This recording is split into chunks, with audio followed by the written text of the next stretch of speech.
On this week's show, between creating and polishing the finished product to following the latest trends and future trends, are we able to reward ourselves for the luxuries of our own creativity? Or are we ignoring the idea of what has worked in the past? Or is there a way to incorporate the two? We will discuss that and more with our roundtable discussion panel. Then, we welcome CL Cannon's Indie Connection, which will look to sprinkle a little stardust on some indie books. Then, we tromp through the forest and pillage our way into a brand new sequel to a series by the one and only Mr. David Green in the final 5 minutes. So sit down, grab yourself a cup of coffee as we get ready to discuss these issues and more. For This Week in Indies, here's your host, Joe Compton.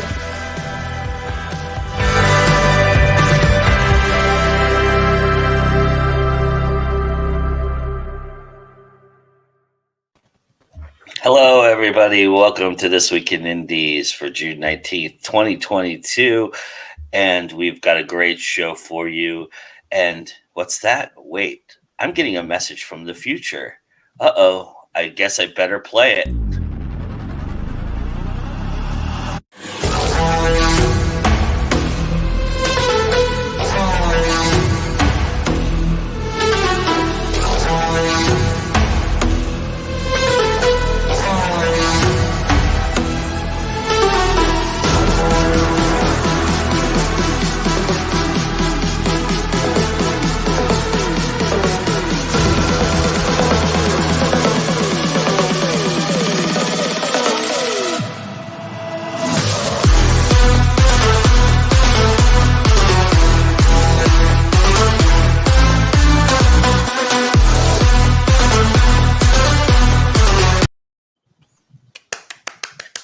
Yay! Yeah, that was nice.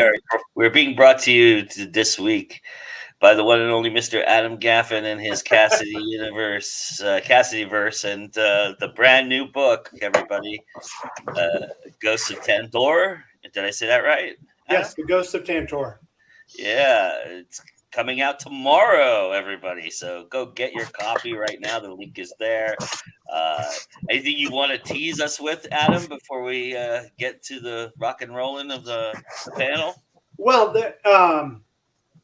all I'm going to say is that there are 2 covers, and if you want the ebook, you get 1 cover. The paperback and hardback is a special edition, and that has bonus content in the back, a couple of short stories I wrote for that volume. So, yeah, you can get the ebook with the regular cover or the special edition and hold the cover in your hands. Miss Maddie wants you to tell everybody how they get that special copy. Yes, you can get that through Amazon, through their print on demand. It is going to be available in paperback and hardback. And the link is in the description for everybody right now. So go click on it after the show and go get your copy. All right. But welcome to This Week in Indies. And, we've got a nice little crowd going here. I did a little test experiment that we'll talk about because it relates to what we're doing today. But Madeline's here. Anita's here. David Green breaking the fourth wall. Hello there. Hello there. And then Miss Alicia is here as always. Thank you all for being here. And then Anita says, great trailer. Thanks, Anita. I thought it was a really great trailer as well. I love that David's breaking the fourth wall. Always a great show. Thank you. And there you go. And welcome, everybody, to the show. Let's go around the room and say hello to everybody as well. So, Nikki, why don't you start us off and tell everybody a little bit about yourself, please? Hi, I'm Nikki Nelson Hicks, and I'm a writer of a whole bunch of different genres. Pretty much anything with monsters and murder, you pretty much got me covered. You can find me at that little thing there. All my stuff's on Amazon. It's pretty much about it, really. Nice. Mr. Green? Hello, I'm David Green. I was the face on the throne that made me laugh quite a lot just before. I didn't really expect that one. I write dark fantasy and urban fantasy. I also like monsters and murder and magic as well. Yes. Awesome. Well, courtesy of our friend here, Miss Karina Countess, tell everybody a little bit about yourself, Karina. Disappeared off the screen. Yes, it was my fault. He's sitting on a throne as the king he is. Yeah, I'm the official graphic designer for Go Indie now, so you'll see some fun stuff like that around. I'm also a published author of 14 books. I'm an award-winning filmmaker, booktuber, YouTuber, podcaster, radio host, and I run Author Assist, which helps independent authors with their marketing, promotion, brainstorming, publishing, you name it, I'm there to help. Awesome. All right, Adam?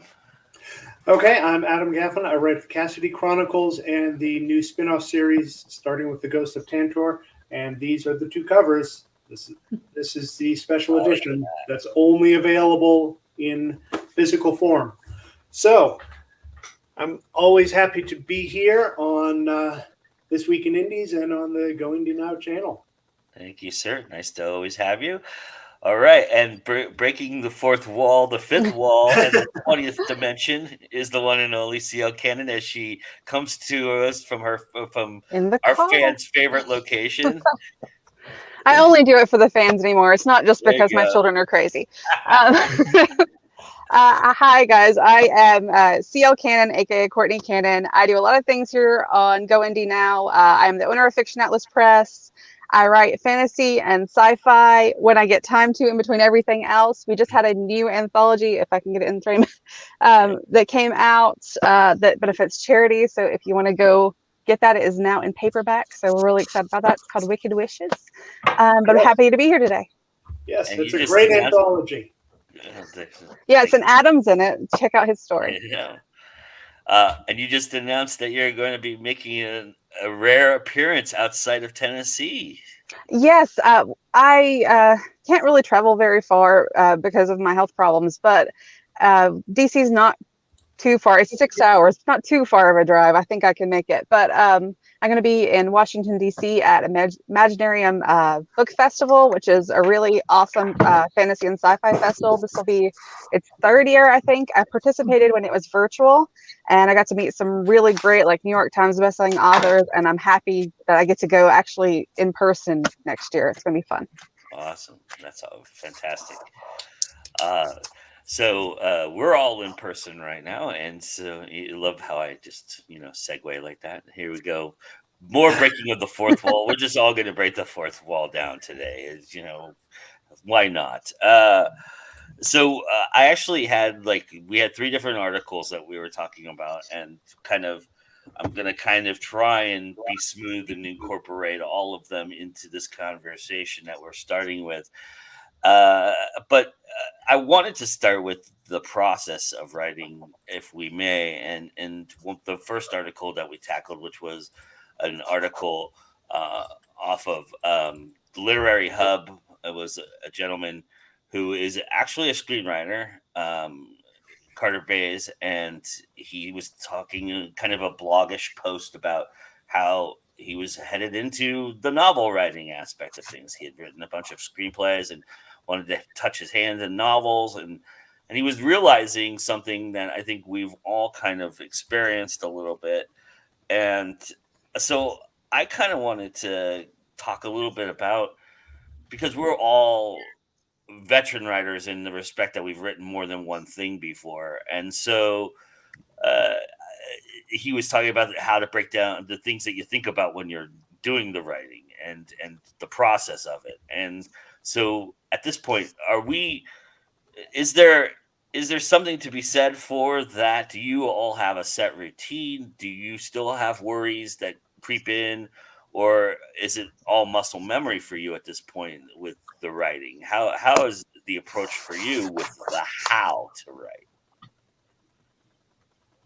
Who wants to go first? I'll go first. Okay, so for me, every story is its own living thing. Every story is its own little creature. There is no how. There is no formula. At least not for me. I've read stories that I can instantly go, formula. I know exactly what you're going. Boom, boom, boom. You got a beatbox. You got all this crap. That bores the shit out of me. I'm out. But for me, a story is a living creature, and I just kind of follow as it goes. I guess that makes me kind of intuitive in a way. Is it kind of like starting a fire for you then? In Kind a of, you lot of start a ways. fire and you try to stoke it, or you Try to stoke it, and you never know. You blow on one section, and it goes really good, and then crashes on another section. It just every story is different. Like the story I'm working on right now, it was published as a very short, very, very like a 10,000 word little thing in another anthology. And I just, when I got the rights back, I decided I wanted to pull it out, right? And it is going places. I'm having a ball. I'm having so much fun, which to me is the number one thing. And all writers, when you're writing a story, no matter what you're writing, romance to horrific serial killer, you better have fun. Have fun. If you're not having fun, the reader's going to feel it, and you're going to feel it. You're going to hate it. You're going to be stuck in this space for God knows how long, 6 months, a year. You better be having some fun. Have fun with this story. So for me, that's what I do. Right now, my biggest focus is trying to focus on one story at a time, because I'm ADHD. So I have all these different other stories that are waiting in the wings to do. And I keep them on the little wall over here. And eventually I will get to you. Hold on. But I'm working on this story right now. But for me, that's for me. There is no, there's a story I want to tell you. Okay. Many, many years ago when I was running a writer's workshop, there was this woman who came. And we were doing our thing, doing our critiques, talking about writing our stories. People brought their stories in. We critiqued them. We talked about them. And I could tell she was getting really, really, really agitated. And she was like, just, I said, what's the problem? And she started just banging on the table. What's the formula? Just tell me what the formula is. It's like, what formula are you looking for? She's like, I just want to know how to write the story. What's the formula? She's screaming at me. What's the formula? I'm like, well, okay, what kind of story do you want to write? What's your plot? I'm not telling you my story. You'll steal my story. I'm like, bitch, I got words all in my head. I don't need your story. Don't need it. But if I want me to help you, you got to tell me some stuff. She got so angry because when we had to tell her there is no formula, there isn't. You write the story, it needs to be done. She got so angry and she just pushed herself away from the table and ran out. I was so angry. I was so angry after that and scared because who the hell was this chick? I knew who she was, but that always bothers me a lot. Anyone who thinks there's a formula to this, there's no formula. Formula, exactly. I don't need no stinking formula. There's no formula. The story will be told as the story is told. And that may be a little bit magical thinking. We as the authors, as the writers, we're the ones that decide when the story ends. We can, it can be a 500-worded flash fiction, or it could be a novella. It could end up being a full novel till we start and the story takes over. And we say write itself, because it does. Once we're in the zone, once the gold's coming out and our fingers are just flying across the keyboard, it's writing itself, basically, the story. As for rules, I break them all. I've never been one to follow the rules of writing or formula or the craft, as they say. And I'm a pantser as well, so I don't plot at all. Everything's up there. And comes out on pad and paper and then typed up. But I agree with Nikki. You've got to really enjoy writing. If you don't, your readers aren't going to enjoy it. They're going to know, which is a bit of a predicament I'm in at the moment. I mean, I've done 14 books, and if someone asked me which is my baby, I couldn't tell them because they're all my babies. I love them as much as each other. But I've got into a situation, my own fault, my own choosing, of where I'm actually scared of my manuscript. I'm running away from my manuscript. This hasn't happened in the 27 years I've been writing. So that is, it's a frightening and scary thing. And I know I've got to face it sometime. But for now, I've got 2 other books waiting. So that can just sort of stay over there out the way, and concentrate on something that I can enjoy and write at the moment, because that manuscript is just freaking me out. So, well, I have written a story that I was glad to be done with, because it was just such a mushy, mashy, nasty place to be. I was very glad to be done with it. But yeah. Yeah, see, I don't play in those places. I'm the only one here who doesn't write really on the dark side of, well, anything. But what I'm running into right now is I have the sequel to The Ghost of Tantor, which I'm getting back to writing because I just spent a couple of months writing a project under a pen name, which is a totally different voice. And it's a totally different theme. It's a total, it's completely not me. So right now I'm trying to shift gears. So what I did is I went back and I reread the 30,000 words I'd written so far and did a little bit of preliminary editing, which I know is breaking all the rules. You're not supposed to edit until you're done. I know. Yeah, screw that. Yeah. Screw the rules. Yeah. Well, and I'm going through and I'm catching mistakes. It's like, oh, I said this here and I said that here. Yeah, well. Yes, Madeline knows my side project. I think she's one of about 3 people who knows what it is.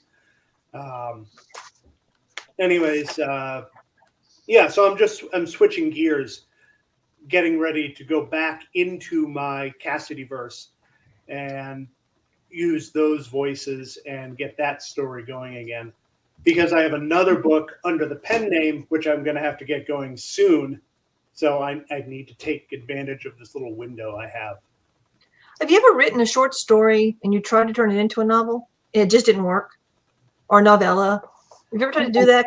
I have a story like that. I've done that. I've turned a short story into... I've turned a 8,000 word short story into a 50,000 word novella. I'm talking like 900 word. I have a 900 word story that is good. I really love it. And it's actually won awards. But whenever I try to turn it into like a real story, it won't work. It just flops. It dies. And it's like, you heard about chimpanzees that do art. And if they force them to do more art on a piece, they say it's finished, they'll tear it up and throw it away. That's almost what it feels like the muses are saying. No, sweetie, that story is done. Exactly. You're the author. You know when it's done. You're the one who finishes and ends. I just wondered if it was just me, but no, that particular story is kind of a big lesson for me. Is no, it's done. It's never. I will throw this in there. I just did. I did 3 stories and submitted them to a romance anthology. One of them is set in the Cassidyverse, and that one got in. And the other 2 didn't. And one of those 2 is actually turned into that side project, the pen name project. So from that, I got the whole idea, I got the characters. Yeah. I got the characters. The story itself kind of got left behind. So I took the characters out of the story. So I don't know. I don't think that's quite what you're talking about doing, Nikki, but it's as close as I've come. Oh, I've done that. I once got a gig to write a story on a Sunday. The guy said, hey, I need the story for this anthology. Can you do it? And I'm like, okay, sure. What is it? I need a steampunk superhero. I've never written steampunk. Okay, fine. Okay. When do you need it? 7 days. Okay, great. No problem. So I took some characters from an old story, and basically it's a steampunk Ghostbusters kind of thing, but not, because they're con artists. Well, some of them are con artists. And I just rolled with it. And I had a great time. Again, I had so much fun. I already had the characters, because I used these in other stories. And I just turned them into steampunk kind of villain Ghostbusters. And it turned into, Revenge of the Blood Red Maid. And it was great fun. Again, I wrote it in 7 days. And it was a lot of fun. So, yeah. I sell a lot of those, too, at cons. I'm always amazed by that one. Sells so much at cons. So I'm kind of, my writing process is kind of weird. Tell us. Right, which I've come to understand is kind of weird for a lot of reasons. So first of all, I have to preface it all with I'm autistic, so I'm very, very kind of regimented in a lot of ways. So how I sit down to write is very strict and ordered. Like I set myself like a word count. I set myself what time of day I have to do it, days, all this kind of stuff. Like I have Excel sheets for all this kind of stuff and everything like that. So that part of it is very much like strict, I suppose, would be the best way to say it. But then the way that I actually approach the actual story can change, which is kind of weird because sometimes I'll plot something, and sometimes I'll just completely pants it, or sometimes I'll be in the middle. But even then, and this is the part that's really, really weird. I thought this was what everyone did. So when I'm not sitting down to write, I'm kind of writing it in my head.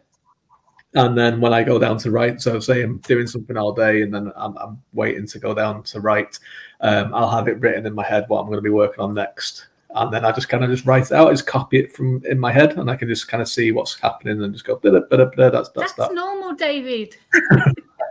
But what else I also do is weird is that I ghostwrite as well as my own stuff. So I'm able to work, I think 4 different projects at the same time is like my limit of what I can work on at once. And I'm quite easily able to switch between different styles and different genres and then different approaches to writing as well. So some of these, like my own ones, I'll write in, like for example, the Empire of Ruin series, which we'll be talking about later on in the last 5 minutes. The first book of that one, I completely pantsed it and wrote it in 3 weeks. And the second one, I plotted it. Took a lot longer to write, but that's because it was the second one and it was a bigger book anyway. But also in that, I ended up just making something up completely in the middle of it, just to kind of tie the rest of the story together. But then with my ghostwriting stuff, then it depends what the client wants. Sometimes you'll get someone that will come in with just a line and say, this is what I think I'd like this story about. Can I have 100,000 words of this, please? And it's like, okay, I'll think of something to do with this line that you've given me. And you get a lot of freedom from that, which is fun. And then at other times you get people that are like, I'd like this to be, this is the genre, this is the tone, this is the word count, and I'd like 40 chapters. Here is everything that happens in every single chapter. And you just basically expand upon it. So it's weird. And it's kind of weird to me that I'm able to adapt to those kind of things because I shouldn't be able to, basically, because I like to have a lot of order and I like to have a lot of strictness. But again, it depends on the story and on what it is that I'm kind of doing, especially with my own stuff. Sometimes it works better when it is plotted, and sometimes it's better when it's just made up as I'm going along. But it's always a surprise to me when I can sit down and just do that, because in my mind, when I think about it, it sounds like the worst thing that could possibly ever happen is that I'm making something up as I'm going along. All right. AC, the person that you wanted to hear that from actually dropped out. So, but she was mentioning she wrote a story that had some Ghostbusters. So Courtney, did you want to jump in? I am the worst person about plotting. I cannot do it. I've read a million books, taken courses, watched videos. I can't do it. I am what Stephen King calls a discovery writer. I just kind of, sometimes I'll have sort of like a skeleton of what's going to happen. Most of the time when I get a story idea, it's like a flash of dialogue, because dialogue is my thing. I can write dialogue all day long. I started out kind of writing, when I started writing more like scripts where it's just the speaker and the actions. So that part comes naturally to me, and that's usually what I have in my head and I write down, and then I kind of build around it, and I don't go in order, which is so weird for me because I'm so meticulous about planning things and spreadsheets and all this stuff. But when it comes to my writing, it is a completely different story. I just kind of follow whatever pops up into my brain and go, oh, that would be really cool. And then I try it out. And if it doesn't work, then, I'll try something else out. And really, I'm just beating my head against the wall going, okay, we have to do something. Stuff has to happen here to get to this other part. So it's kind of, like others have said, it's just a discovery. It's just kind of a journey that you go on with the characters. And I would pay like $1 million if somebody could tell me how to like sit down and make those huge plots that people do where they just have everything planned out and they can just write a book like that. Because I'm a really slow writer because of not knowing where I'm going exactly. And of course, all the other stuff that I do for everybody else that's not my author stuff. But it makes me a slow writer. But I do think that at the end, I'm more happy with what I'm doing because I don't have a plan, because I've surprised myself and I'm entertaining myself in a way by what's happening, instead of like, okay, I've got to write this scene today and this is what's going to happen. So I kind of like being a discovery writer, I guess. But yeah, there's no rhyme or reason to the way that I do things when it comes to writing. I can write the end first sometimes. Sometimes I write stuff in the middle. It's never linear, but it's really fun. So let me ask you this: is knowing how regimented you are and how organized you are, Hmm. is it kind of freeing to be a little disorganized and a little chaotic? A little bit, unless I'm on a deadline, and then I'm like, oh god, I have to have this many words today. But if I don't have a huge deadline coming up and I can just write, then it's really nice to just, I like to go on my back porch because that's where I have less noise, and like the kids can be playing in the backyard, and I can just sit there, sit in the sun, and just kind of relax and let all the words flow, and that's really nice. So as long as I'm not on a deadline, it's a great way to write. But otherwise, I'm really slow. So. All right, goal for the fall season is to get an opportunity to have CL Cannon on her back porch so that we can get the third location. It's not that glamorous, I promise. Fair enough. Yeah. So I mean, it sounds like we all have our process that kind of works for us or doesn't work for us or messes us up a lot or helps us out a lot, but it's interesting to think about because, when you look at new writers and, especially this blog was very, focused on, he's not a new writer, but he's a new writer to novels and how much of a different process it was for him. And I can relate to that very, very, very much so. But I just was kind of curious to see because for me, having now written, I'm on 5 books that I've written, not published, but written. I do feel like my process is getting more refined as I go along, and like things that used to trip me up don't trip me up anymore, So, and I just think that comes with time, right? That's just something that happens. So, I mean, going from the process of creating to the process of then now moving us into the promotion aspect of things and the idea of okay, so we wrote this stuff. Now we got to get people to read it and see it, right? And talk about it and get it out there. And, there was 2 articles that really struck me, and we can talk about the trend one here in a moment. But I wanted to hit on the social media aspect of it because that's where we're at right now. And we're on one of the platforms that has been touted by this interesting survey that Karina brought to my attention as viable. And the one thing that struck me, and we can go into the numbers. I know it's early for a lot of people and nobody wants to do math and everything. But the one thing that really struck me about this article, and it's a little older too, so it's not like it's that current, because I would imagine that some of those numbers would be skewed, and especially with the TikTok aspect of it. I think that when this article came out, that TikTok was just kind of getting going. And I would imagine that it would be higher up on its chart at this point. But the thing that struck me was that I think we can incorporate with the previous conversation is that we find what works for us, and that tends to work for us, right? It's the thing we've been talking about all season, really. We go in cyclical fashion, and sometimes we're putting out a newsletter twice a week, twice a month, or twice a week. Whoever's putting out a newsletter twice a week, you suck. There's somebody watching right now that does that. Right. I feel pod there as Miss Nikki Nelson rejoins us. But newsletters are back in vogue. Facebook parties are back in vogue. It's cyclical. It happens, and it seems to work because we saturate it. We go till it's saturated, oversaturated, and then it doesn't work anymore. And then we let it simmer for a few months, and then we go back to it, and it works again, right? And that's kind of how our society kind of works. And it's interesting.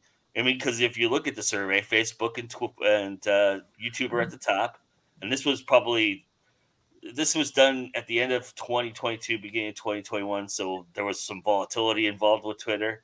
I mean, there's still volatility involved with Twitter, but this was political volatility. This was U.S. numbers, so there was a lot of hatred towards Twitter. A lot of people, running away from it, and so again, I would think that number would go up too. But I was just curious what everybody thought about, that idea. Is it just you got to stick to something and go with it and ride the wave until it crashes and then it's a little bit of everything. Yeah. You stick with what works for you. That's your bread and butter. That's what brings people in, gets your message out to them on a consistent basis. But when there's something new that comes along, you give it a try and you figure out if you can figure it out. I just had an epic fail trying to do a TikTok live with somebody. That didn't go the way it was supposed to, but all right, fine. And so you try the new things, and if you find that they work, maybe you add them to the repertoire of things that you do on a regular basis. Maybe it's something that you ride the wave, like you were saying, Joe, you ride the wave until that one crashes. Maybe you try something and say, I didn't really get good results from it. So I'm not going to do that one again. I think that the newsletters are kind of the evergreen content provider for writers. The trick is finding that sweet spot between, too many and not enough. And getting the right mix of content in there, and that's a full-time job, because my audience is different from David's, and David's audience is different from Nikki's, and so the people who read my newsletter, are going to want different things from it than the people who read David's. So what works for him might not work for me. I'm just going to have to try it and find out.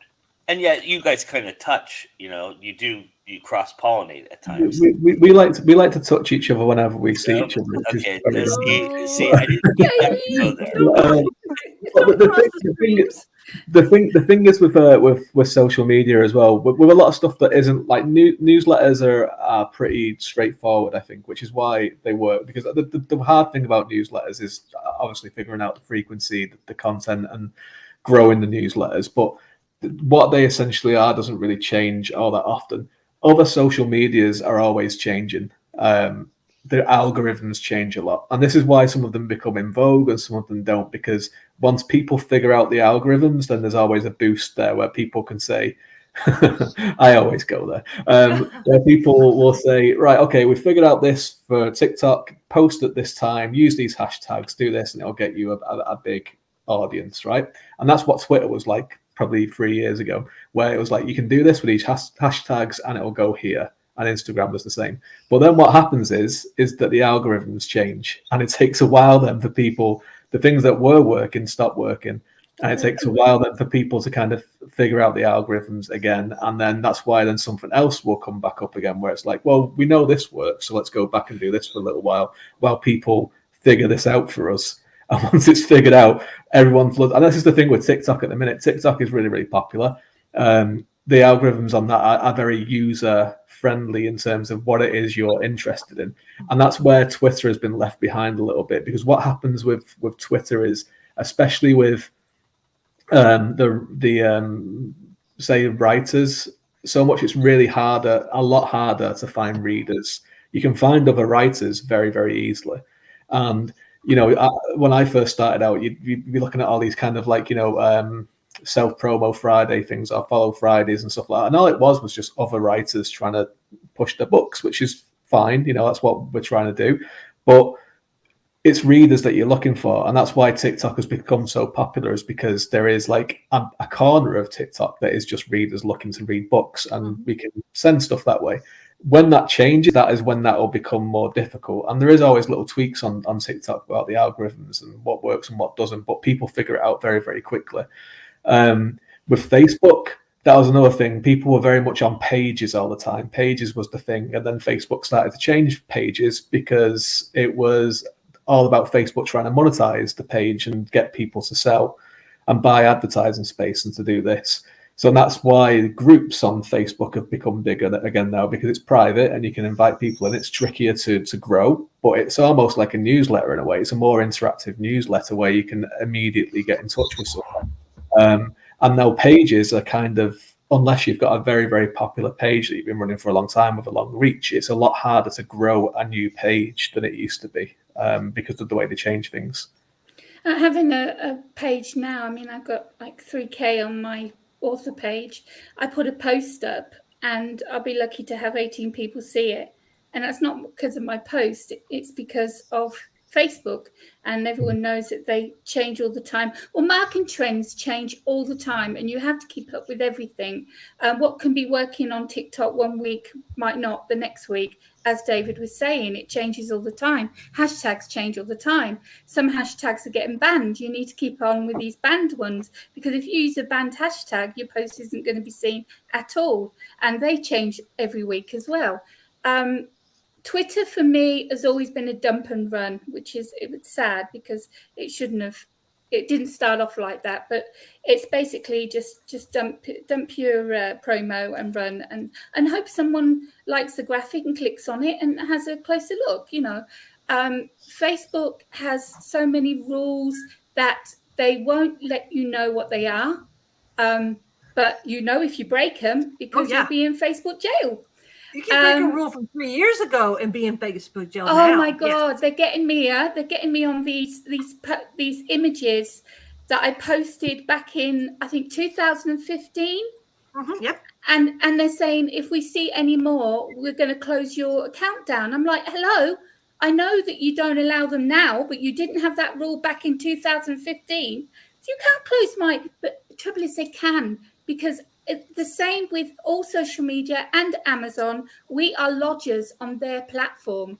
Right. They don't owe us a thing. And we have to step around all their little their minds and climb over the walls and get around their little rules that we still, like I said, don't know what they are. It's an abusive narcissistic relationship. Yeah. It really is. But it's Facebook that I sell most of my clients and my books on. It's the newsletters that you go straight to the reader with, that you're speaking direct to a reader. But what you were saying, Adam, about your people are into sci-fi. And that's what they love about your newsletter. Whereas my people, because I'm a prolific author and I write in every single genre, my readers, my subscribers read in all the genres. So I don't have a problem there doing, two different kinds of genres in one newsletter, because, that no reader reads just one genre. Not really. So newsletters are brilliant, especially cross promotion. That's the way to sell your books. If you can't go to a con and do sign-ins and do readings like I can't, then cross promotion on newsletters is where I sell most of the books myself. But social media, you've got to stick with the you've got to stick with the know. You've got to keep your ears open, because things change all the time. So you need to listen to what's going on underground with social media. Yeah, and with Twitter, it's funny. A lot of the best feedback and the best interaction I'm getting is doing pin for pin exchanges, but not with other authors. I'm looking for artists and other creative types whose followers are different. So it's getting to a different audience. It's getting to a different set of eyes. And that's pretty much been my life on Twitter. And it's funny about the rules coming back. I've been getting over the past few days notices from Instagram. We're taking down this video that you posted in 2018 because the audio which we provided to you is no longer legal in and it has a list of like 50 different countries and places. It's like, okay, sure, you take down that 5-year-old video. I don't care. Yeah, who's saying that? Would you like to appeal our decision? No. Yeah, but when they actually threatened to close your account for something you did back in 2015, that's not right. And there was no appeal button. There's no way of talking talking with Facebook. You cannot talk with Facebook. Look, you can't say to them, this is out of order. You can't do this. I'm not going to defend that. That's ridiculous. But to Adam's point a little bit, what's wrong with just taking it down then? I mean, does it really need to be there for you? Does it have to be there for you? Can you adjust it to the now and just repost it? That would probably get better traction anyway, wouldn't it? If you reposted it with the now guidelines and just toss that one. I mean, I think this is the thing that really frustrates me about writers sometimes is these junk files that they keep the words that don't matter anymore in these little files and I know you all do it, so I'm yelling at all of you and I apologize, but if it doesn't need to be there, it's not meant to be, throw it away. It doesn't have to live. It doesn't have to exist. We don't have to hoard. We can toss shit and throw it away and you'll be fine. I promise you will be okay. It'll be fine. But you're not threatening to destroy my entire social media platform over something that happened 10 years ago. That is the wrong part of that aspect. But if you took it down, take it down. I don't care. Yeah. I don't even remember it. But don't threaten me. That's what pisses me off. Oh, I was in FB jail for a month because of something that I posted, and it was a joke. It was it was a joke. That's the wrong aspect. But the algorithm couldn't see it as a joke because it had the word Hitler in it. And that meant that it hate speech. It was a joke. So yeah. It was words. What's the worst thing about Facebook though is that every day they send me a picture of myself 10 years ago, reminding me of how young I used to look. Oh God, yes. Please. I'm sick of seeing it. 10 years ago. I'm like, oh God, what a twat. That is so true. I really hate those. It's every morning I get one of those. It's like from 15 years ago. What? Wait, number one, how long have I been on Facebook? That really disturbs me that it's been 15 years. And number two, why would I repost that? Why would I want that to be seen again? Oh my God, the things I posted. But look, everyone, look how happy I used to be.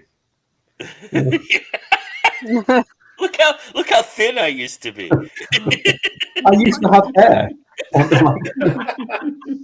It's like a daily reminder of all my loss of a time that's long forgotten in your past. Right.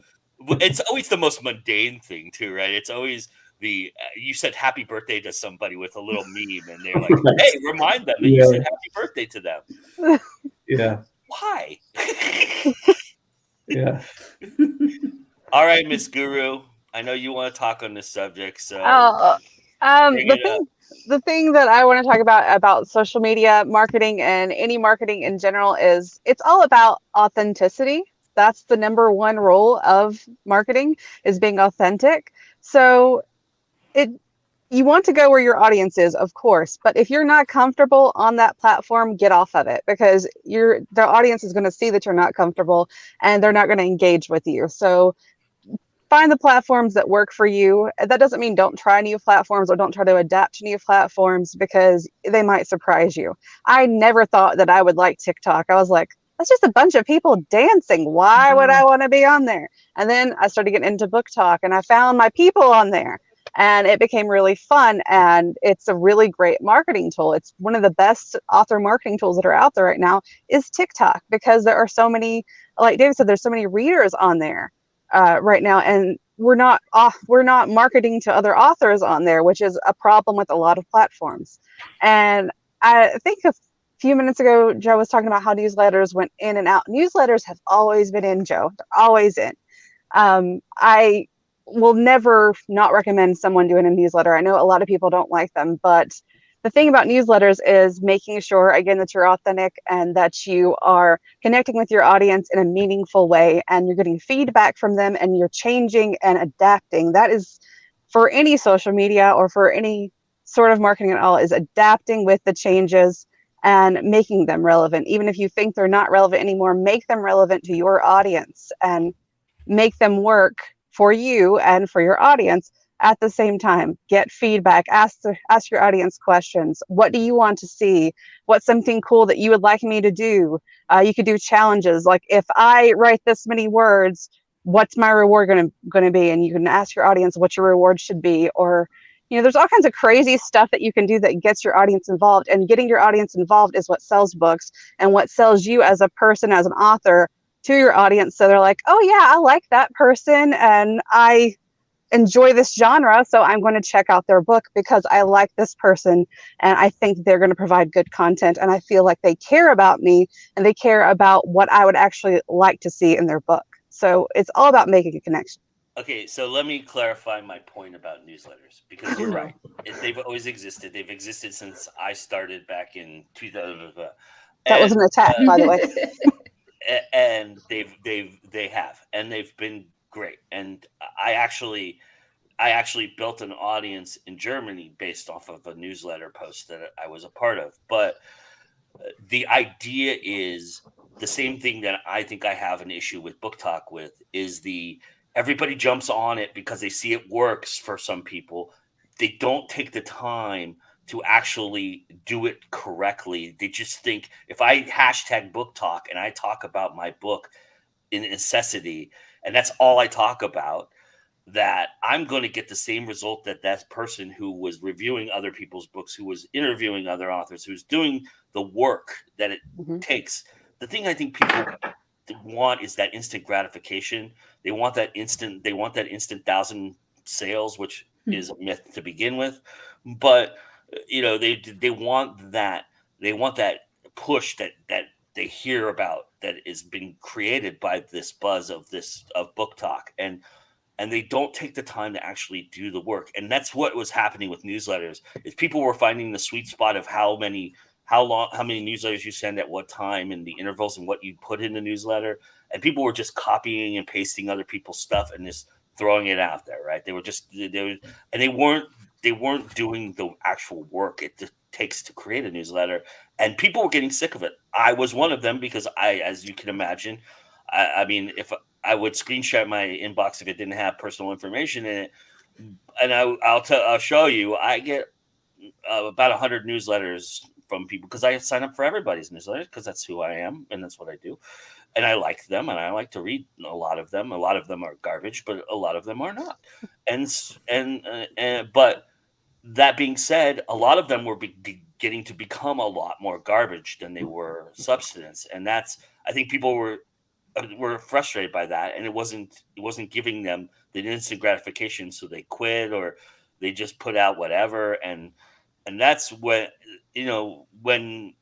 people get oversaturated, they kind of tend to let it just marinate in that oversaturation, and then come back to it at some point when people of substance who actually do the work realize, hey, this is an avenue I can reapproach again, and maybe I was doing, because now I went from newsletters to Book Talk, and I made an instant 100 sales, but I've stagnated. So maybe I'll go back to newsletters, and that's what happens. And I think that's what happened with Facebook parties, especially. Facebook parties were very much like that. It's like everybody was doing them because everybody was having success with them.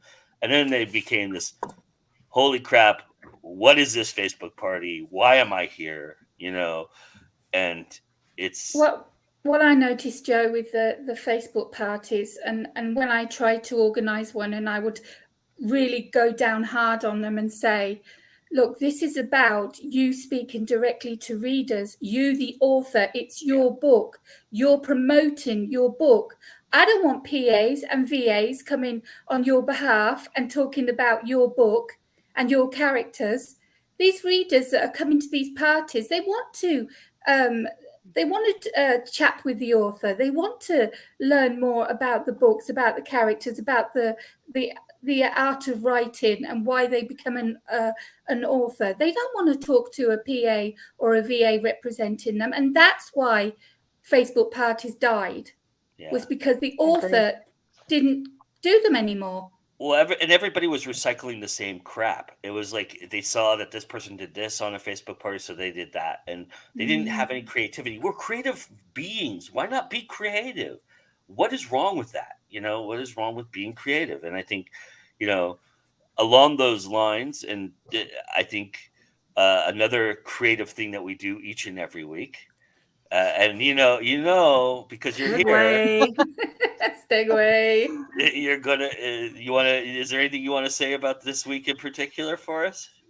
You guys know me by now. I do a lot of retellings because I just like story retellings, especially fairy tales and things like this. This is the Stardust Thief, and it is a retelling of 1001 Nights, which has Aladdin and things like that. Those sorts of stories in them. So all of these are retellings pretty much of Aladdin almost. So they're really interesting. There's a lot of really strong female characters, which the Stardust Thief also has. So I recommend you check out the Stardust Thief and all of these books by indie authors. Check it out.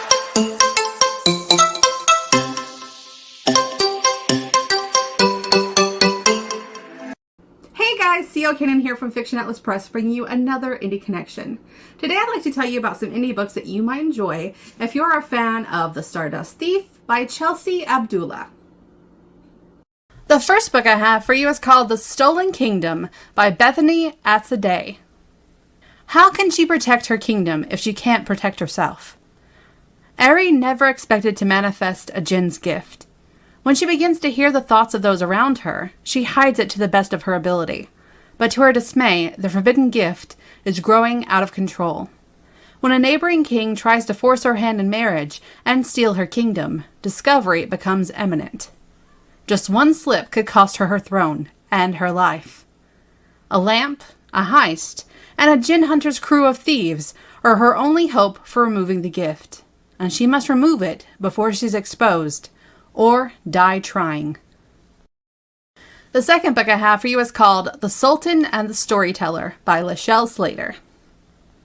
For 39 nights, the Sultan of Zumbar has chosen a new wife. For 39 dawns, they are pronounced dead.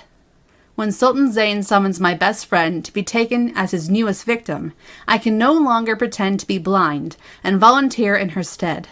My only plan: weave a story each night and hopefully learn why he would kill in the first place. As I unravel the tapestry of lies, I learn there's more going on inside the gilded walls of the palace than anyone in the land could ever realize.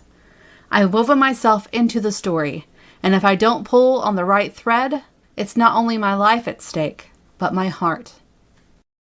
The third book I have for you is called The Slave Princess by Mira Crest. A kingdom oppressed by a prince of magic. A slave girl who holds the key to a forbidden almighty magic. If Nira's heist succeeds, she would be able to afford the healing magic to cure her mother's illness. Only it didn't.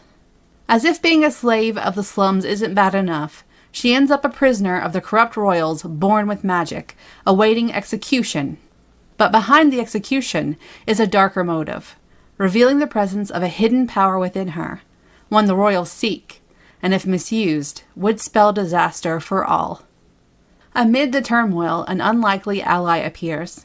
He's none other than Prince Rai, the mysterious prince and brother of Prince Izel, and he's determined to help Nira regain her freedom to save her mother and stop his brother from unleashing the deadly power of the lamp. Will Nira make it in time to save her mother? Will they reach the Forbidden Mountains where the lamp resides before it falls into the wrong hands? And the last book I have for you is called Throne of Sand by Helena Rookwood and Elm Vince. A princess with a secret, a djinn without a past, a love that could save a kingdom. Zadie knows she's nothing like your typical princess.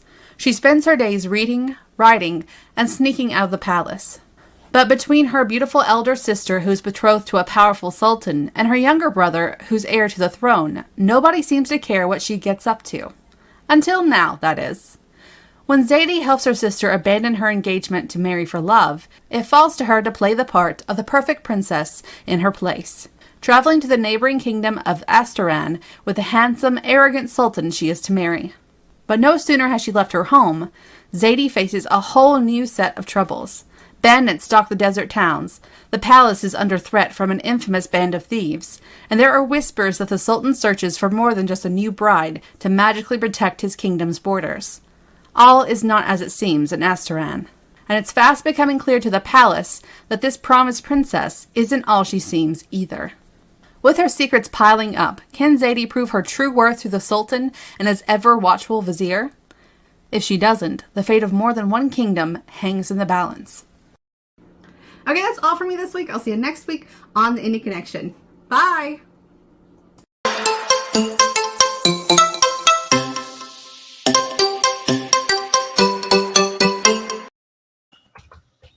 All right. Awesome. Thank you to, as always, to CL Cannon and AC Adams says Sultan sounds so good. Yeah, they're all. We'll get to that in a second. And Throne of Sand. Ooh, yeah. So all the links are there in the description. Please do go check out those books by indie authors. We really do appreciate it, and we really appreciate the awesome CL Cannon doing that for us each and every week. And I'm happy to say, if I can I go ahead and say it, Courtney, that you'll be back in the fall with us to do more Indie Connection? Of course. Absolutely. So yeah, while she's here, I just wanted to mention that we have another show to go before the season's over for live shows, but so she'll be back next week as well. But she will be back in September when we start back up with our live shows again. So I'm real excited about that, and we're so grateful to have it. We're going on a couple years now, my friend, that we've been doing this. I'm going to check out and see exactly how many episodes, because I think we're coming out. I know we're over 100 episodes of the Indie Connection now. So when we get to 200, I want to do something really special. I don't know what. Yeah, yet, I was thinking about the same thing. I had been counting This Week in Indies episodes a couple of weeks ago, or 3 or 4 weeks ago, and we passed the 100 mark without ever mentioning it. And so I'm like thinking, all right, I gotta make sure that at 200 or 250 that we mark those occasions. So we'll touch on the newsletter thing again real quickly, and I'll do 4 newsletters a month. It says Karina, and does it great. And Adam says I just do the 1 newsletter every 4 weeks. And Adam actually mentioned this right here. I wanted to touch on this real quickly, Adam, about how you send newsletters as the character. Well, I should mention, because I don't want her to be upset. Kendra sends them out, who is actually the subject matter of which the muse that Adam has kind of inhabited, so to speak. Well, given the material, and Kendra Cassidy, and I have to say this. I'm going to give you all a little bit of a spoiler sneak preview. I am heavily immersed into the Black, which is the Tales of the Cassidyverse. 1, it's a bunch of short stories or novellas, collection of stories, and I'm almost done. So there will be a full review, and you'll get to hear why or read why. But it's fantastic. I'm really into it, and I have to say, if you want to get an idea of the muse that Adam has to deal with on a daily basis, this is a really good collection to get that idea from, because I can see now everything he's always talked about, why it is the way it is. I'm not gonna spoil what my favorite story was or anything like that, but there's one that I really was like, I reread it because it was so good. So high praise. When somebody goes back and rereads a story, that's. Yeah, I wanted to make sure that I caught, because there's a little like it's not a twist, but there's a little tinge of a twist on it, and I wanted to make sure that I love throwing little details in to every story, every novel, every novella. There are little things. and you'll read another one, and you'll Yeah. go, "Oh, that's what they were talking about." Yeah, you're very good at that. It's very well written. I will say that right off the bat. But we'll talk.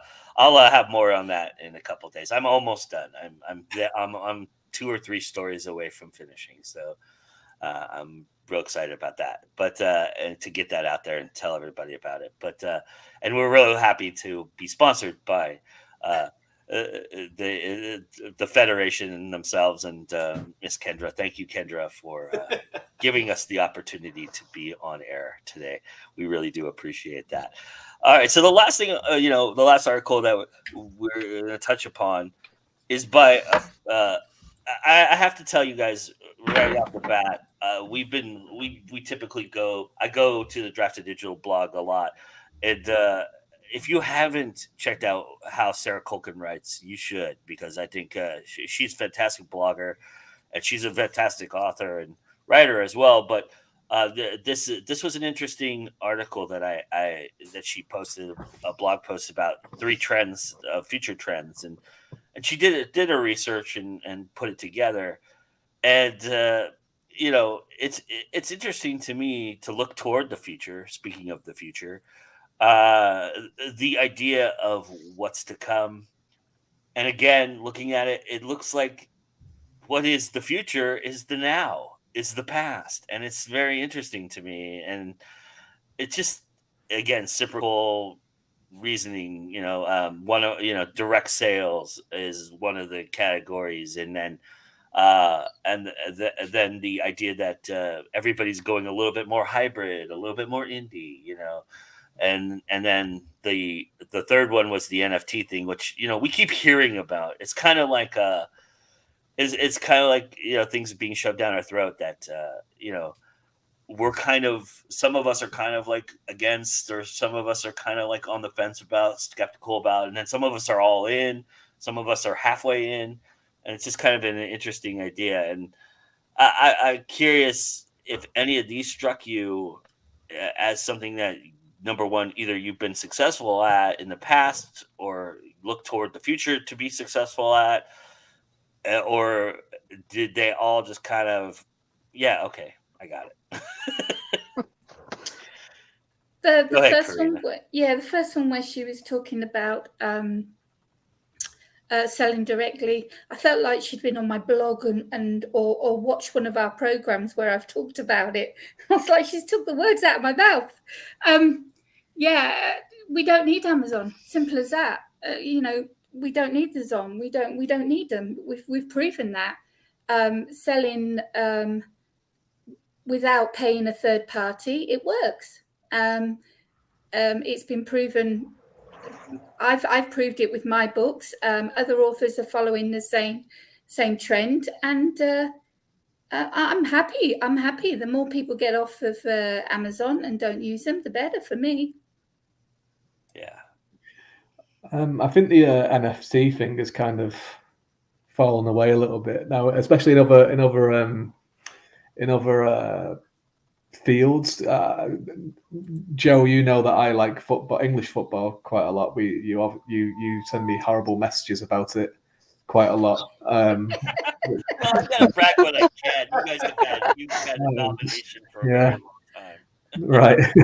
But there was a lot of footballers that were getting involved with NFTs, like putting a lot of money into it with cryptocurrency, and the bottom's kind of fallen out of it straight away. In terms of publishing, it was actually quite strange. The first book that I ever wrote, which isn't fantasy or anything like that, was with a publisher, a small press, and they folded, and the book hadn't been worked on yet, so the rights reverted back to me. I was kind of just thinking what to do with it, so I just sent it out to a few people to look at. And one of the publishers that sent me an offer for it were talking about releasing it as an NFT, and they were doing that with some of the books. But from what I can see, they've decided not to do that anymore because of the backlash that came with it, and also just the fogginess of monetizing it. I think was one of the things as well. So that was quite interesting that it got to that stage where it was in the contract. I didn't go with that publisher for other reasons, but. It was a strange one, but yeah, I'm quite interested in the hybrid kind of thing in terms of like, where'd you go with trad or self or small press? Because I'm obviously with a small press. small indie press. But I wouldn't rule out going to get an agent and going and trying to go trad at some point. And I wouldn't rule out self-publishing either at some point either. Just it depends really on the book and what it is that you're trying to do with it. I think because one of my series that I have, the Helen Haven series with Nick Holleran, it's not. I wouldn't say it's a blasphemous series, but it definitely treads the line. It's humorous. It's like a lot of people say it's kind of like Supernatural, the TV show. There's some similarities. So there's some stuff in that where people, it would instantly turn them off because it does deal with heaven and hell, and it deals with this and fictionalizes a lot of aspects that people believe is real or they believe in and what have you. So obviously it rules out an audience straight away.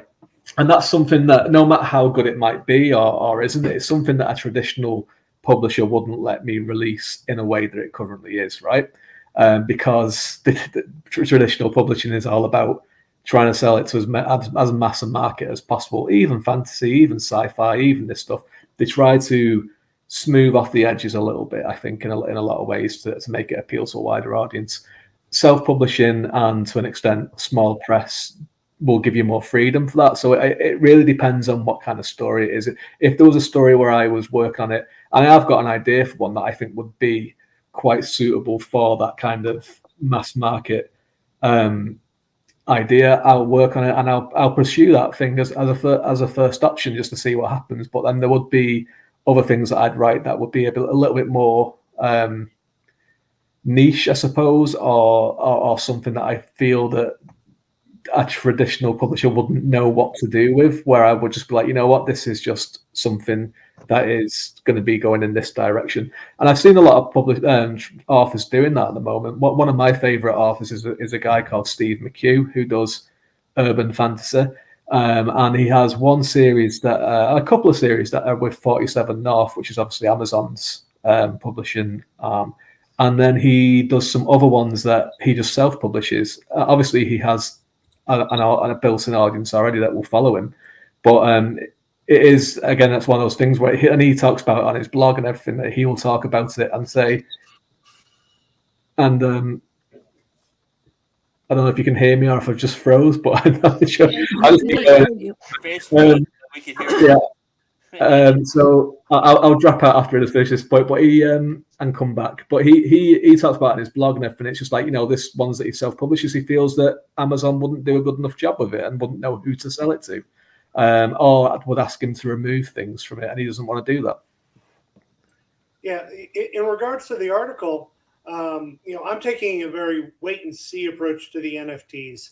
My wife asked me to explain NFTs to her the other night, and it's like, no, sorry, can't.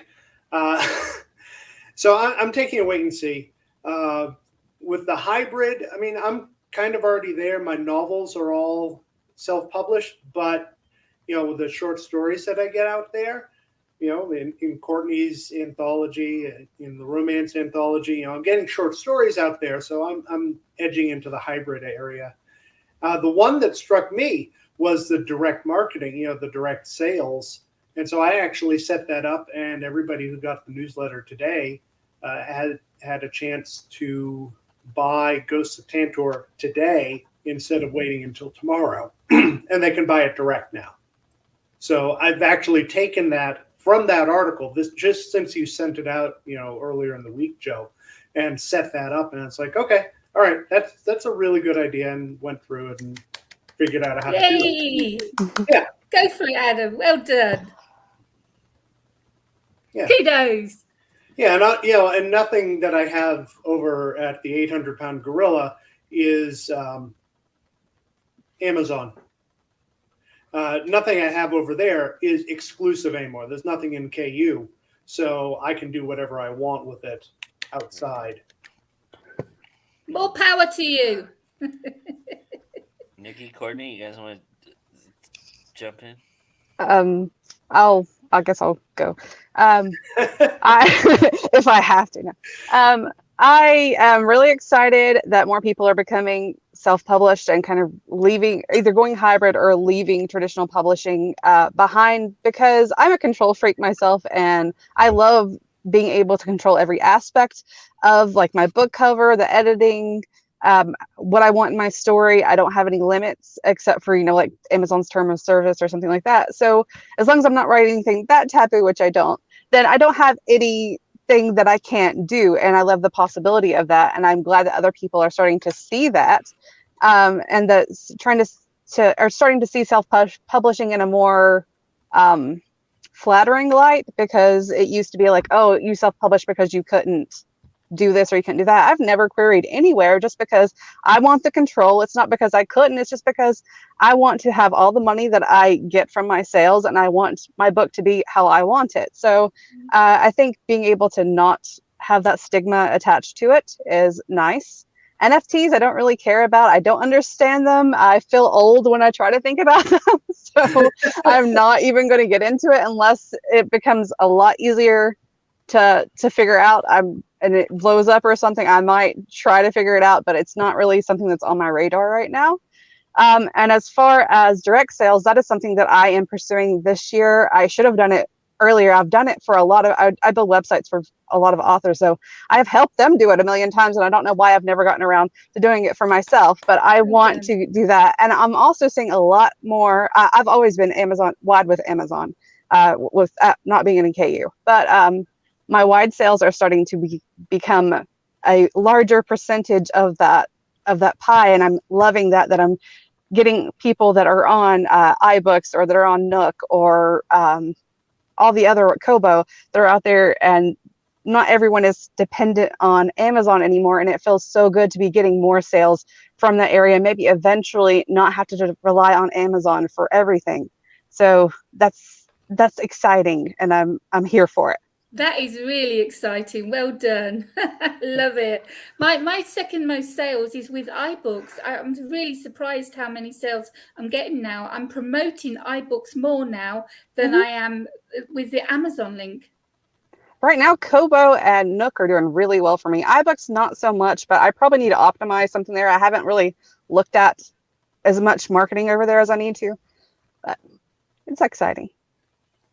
Yeah, and one of the things that has helped has been the strength of places like Draft to Digital, in being able to get stuff wide. Yeah, I've been with them from the beginning when they first started. Yeah, so have I. And I have I've had a Smashwords account. That's probably 12 years old. I mean, I got into that way back when, and so I'm very happy that that's that. I mean, this is going back to an old show, I know, but I'm happy that that's all coming together, because I think with those two combining, it actually helps the indie authors an awful lot, because now they're now it's not just knocking on the door of the other ebook retailers, but actually pounding on the door and knocking it down and saying, take this book. And they're really excited about it.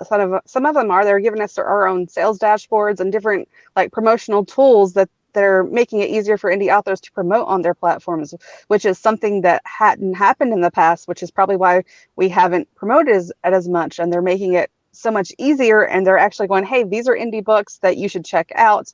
And Amazon doesn't really embrace us the way that some of these other things are going. And there's an ice cream truck behind me. Sorry, guys.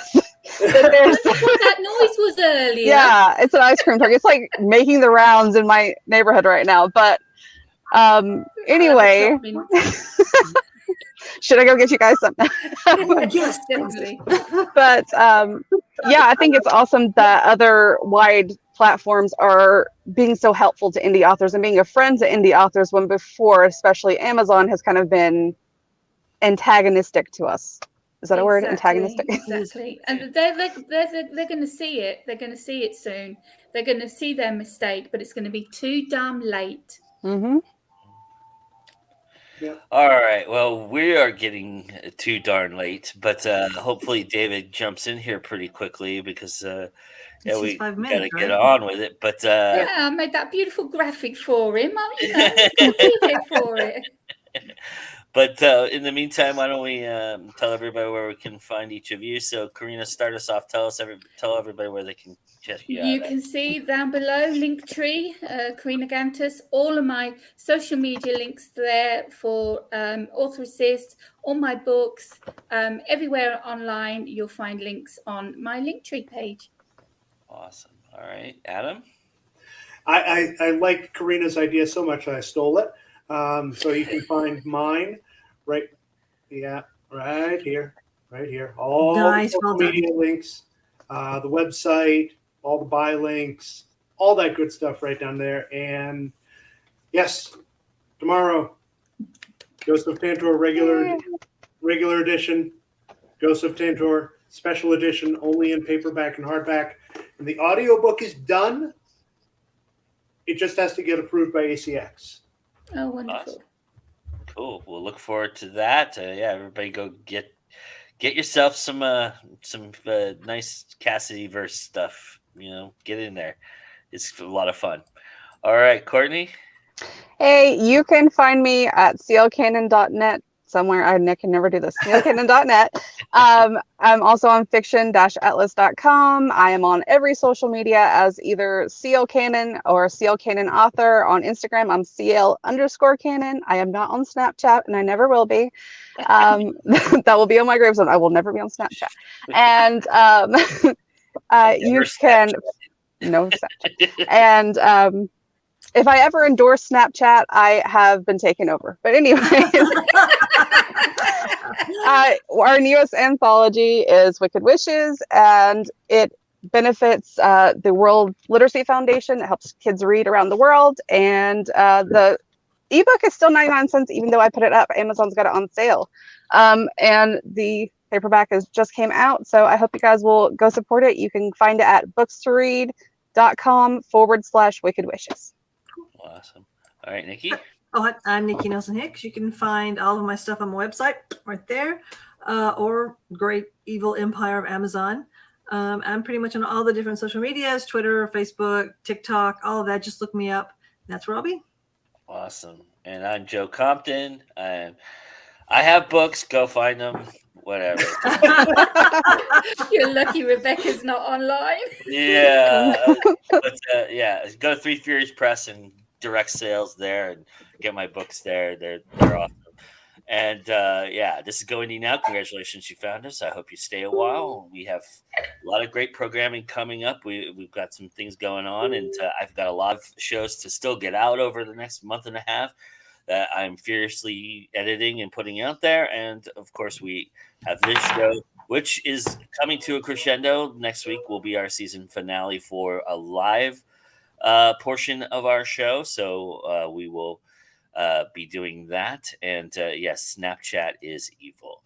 And, we'll have that for you. And, you'll want to tune in for the last 5 minutes of that show because it's by a certain somebody. I'm taking the last 5 minutes for a reason, and you'll find out why next Sunday. And I hope you join us for that.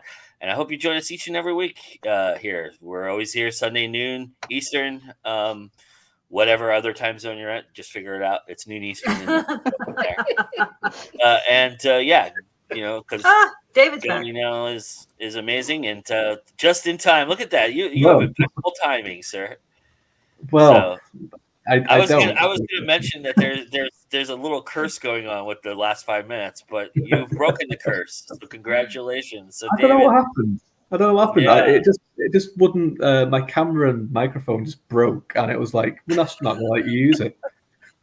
Well, sir, the last 5 minutes are yours and yours alone. So please take it away. Thanks very much. And sorry about that for that little faux pas. But who cares really? It's just me. So this is I'm going to read a little bit of. I've got a book coming out on July the 15th, which is the second in my series. This is the first one, which is In Solitude Shadow. Now there'll be no spoilers in case you've not read this, because this is the prologue, and it takes place kind of towards the end of the first book, and it doesn't spoil anything really, so I hope you enjoy it. So the book is called Path of War, and the prologue is called The First Steps. And this hasn't been edited either. This is like the pre-edited version. It'll be a little slight differences when in the book when it comes out. So rumors say Cade Bessem got away, others that he fell to his death. Next sees himself threw him from a drocking window of all the ways to die. Regardless, they found him, and they'll come for us next. Mark my words. Fadegaren twitched one of the purple curtains aside and glanced out of the window. After fleeing from Springhaven when the Emperor's people came for her, the Sparker fled to Temec City, the place of her birth, and a culture well known for protecting their own against outsiders, even if they were now part of Halvelt, and had been for the last few centuries. Some traits died hard. Still, they didn't feel safe. The Emperor's hands, inquisitors, assassins, spies, and race knew who else, searched everywhere, and more often than not, they found their quarry. A mass of bodies squeezed by each other on the streets below. Faye had wanted to hide in the countryside, maybe even in the foothills near Protector's Wall, but her companions, Dedrico and Sarah, Sparkers both, had argued to stay in the city and placed their trust in the Empire's refusal to act with so many people surrounding them. Faye glanced at them. Dedrico being the one to speak, to tell her of Cade's fate. Supposed fate, anyway. The Sparker looked to have aged a decade during their race from Springhaven, when his spies had tipped them off about the Hand, with Sparkers in tow, coming for them both. The Sparkers in the Golden Sparrow's top floor appeared haggard, haunted, and lost. Ex-Sparkers now, I suppose. There's no going back. We're enemies of Halvelt. What about Bertrand? Faye asked, glancing out at the street again. A cloud passed across the sun, casting thick shadows across the passerbys who went about their business, unaware of the treachery planned by their emperor. She frowned. It wasn't a plan anymore. Solitude would lie in ruins. All the Sparkers there dead, including her mentor.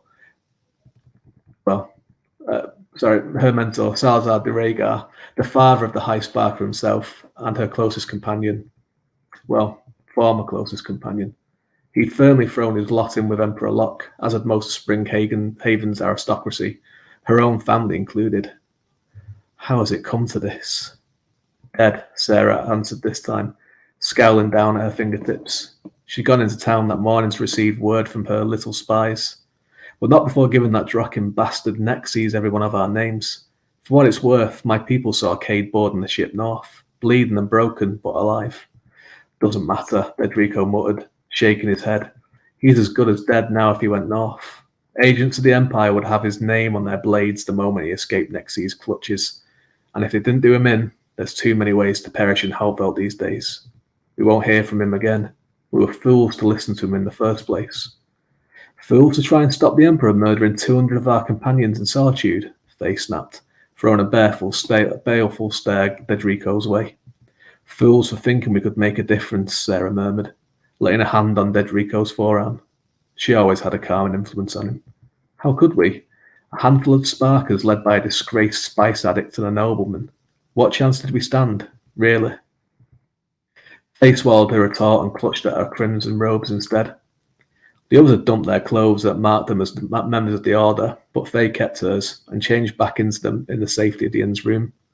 They reminded her of who she was, what she represented. Sparkers were meant to inspire people, help them, leave a better world than the one they were born into. Race and Jana said so, and the gift of magic came from them. So the scriptures said. Tears stung her eyes, and she scrubbed them away before they dripped down her cheeks. The world she clung to had died, if it ever existed at all. What will we do now then, she asked, turning to the window again, not wanting her companions to see the red rings lining her eyes, the unshed tears in them. The shadows had made the streets the domain now, and rain drizzled against the glass, making the people of Tamek hurrying away from the deluge appear like formless blobs of ink as she studied them through the window. Dedrico and I heading to Prosper. We have a boat waiting to take us on to Westbastia. We know of the Sparkers who fled there. She glanced at her husband. You could come too. To Westbastia? Frey barked out a volley of mirthless laughter. I'm sure the elves there would love watching the Sparkers appear on the shores. No, we don't all share the Empire's views on them, Dedrico muttered. Though no doubt we will have much to prove when we reach there. Better than here, anyway. Why not Octaria, then, or anywhere else? Freya kept asking questions. It stopped her from having to make a decision herself. Her own spies had given her a sliver of information, a chance to strike a blow against the Empire. They claimed to have a source deep inside the Emperor's circle, an influential figure sympathetic to opponents of Halbert's war machine. She still wanted to make a difference, even though, deep down, she knew it wiser to flee. And I think that is my 5 minutes. So thanks very much for listening. And it's always time to go indie now.